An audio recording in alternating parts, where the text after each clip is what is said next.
My variant is pork chop with spicy barbecue sauce. Add salt and pepper and oyster sauce.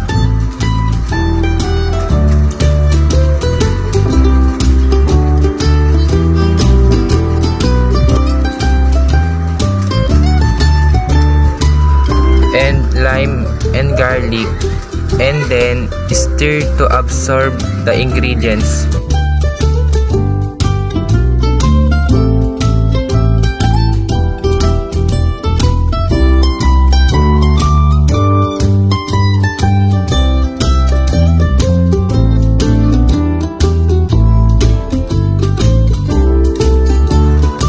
Put a little oil on the pan, and when it's hot, put the marinated pork chop to fry.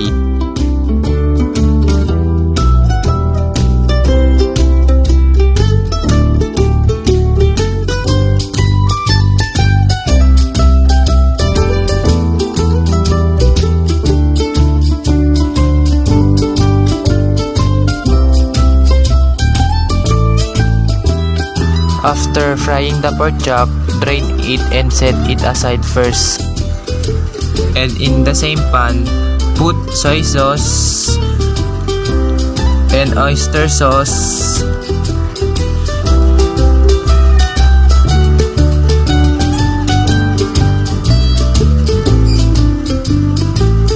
and ketchup,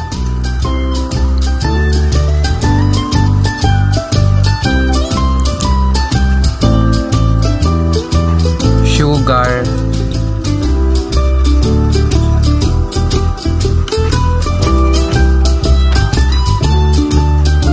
and mix it first after adding lime and cilantro, and mix again.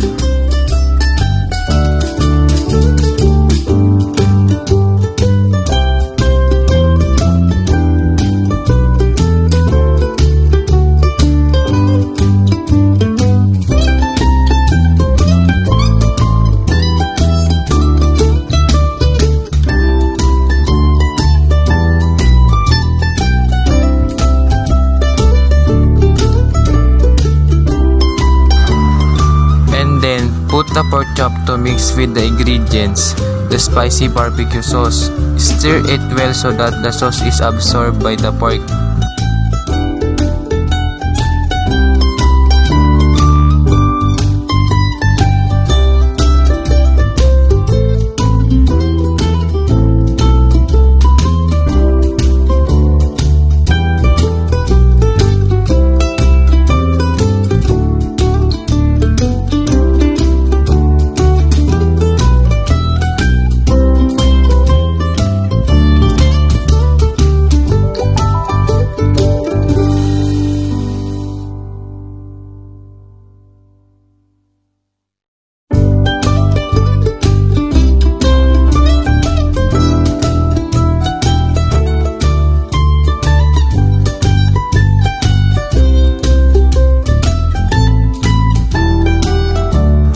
Remove it from the pan and put it on a plating plate. By the way, this is the pork chop I cook with spicy barbecue sauce. Thank you very much.